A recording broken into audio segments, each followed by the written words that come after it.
মমতা ব্যানার্জি কফিনের শেষ পেরেক পুঁতে দিয়েছে। আজকে যোগ্য অযোগ্যদের তালিকাকে বের না করে উনি বারবার প্রমাণ করার চেষ্টা করেছেন উনি অযোগ্যদের পাশে।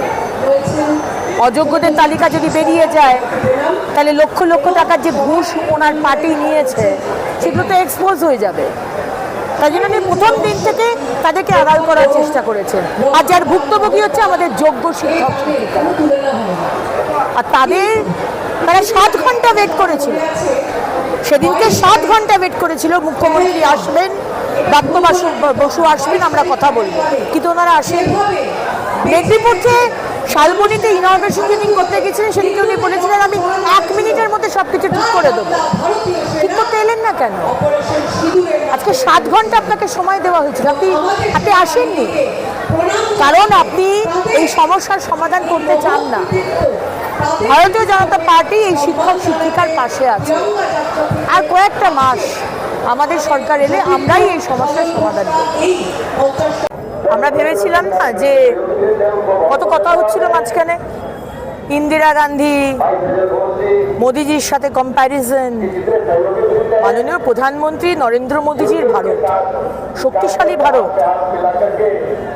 এই ভারত আমাদের ভারতবাসীর ওপর, ভারত মায়ের সন্তানের দিকে কেউ যদি কুনজরে তাকায়, সে পাকিস্তান হোক আর বাংলাদেশ হোক, আমাদের ওই আসিম মুনির হোক আর আমাদের এই বাংলাদেশের কি নাম যেন ভদ্রলোকের, ইউনুস হোক, কাউকে ছাড়া হবে না। এবং আমরা যেভাবে কূটনৈতিকভাবে যেরকম পাকিস্তানের ওপর জল, আমাদের ইন্ডাস্ট্রিয়াল যে রিলেশন, সব কিছুতে একটা নিষেধাজ্ঞা আনা হয়েছে, বাংলাদেশের উপরও ঠিক একই জিনিস হয়েছে। কাপড়ের, গার্মেন্টসের যে ইম্পোর্ট, স্পেসিফিক 2টো পোর্ট ছাড়া আর কোনো পোর্ট ইউজ করা যাবে না।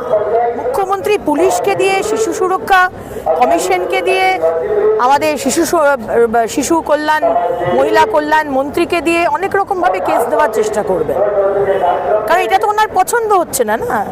মানুষ প্রতিবাদ করছে, ডাক্তারদের সময় তো, অভয়ের সময় তো ঠিক তাই হলো। আজকে অভয়ের বাবা মা ভেতরে বসে আছে। ওই দিনগুলোর কথা তো আমি ভুলিনি, এখন ওই ব্যাজ লাগিয়ে ঘুরে বেড়াচ্ছি যে বিচার পাবো বলে। সেদিনকেও সেই ডাক্তারদের আন্দোলনকে গুলিয়ে দেওয়ার চেষ্টা করেছিলেন Mamata Banerjee, you was successful. আপনি ডাক্তারদের ভুল বুঝিয়ে আপনি আন্দোলনকে শেষ করে দিয়েছেন। এই আন্দোলন শেষ হবে না, এবং আমরা বিজেপি সম্পূর্ণভাবে শিক্ষক শিক্ষিকার পাশে আছি। এবং 2026-এ আমাদের সরকার এলে চাকরি কিভাবে ফিরিয়ে দিতে হয় তার ব্যবস্থা বিজেপি করবে। বাংলা খবর, আপনার রাজনীতি, আপনার আওয়াজ।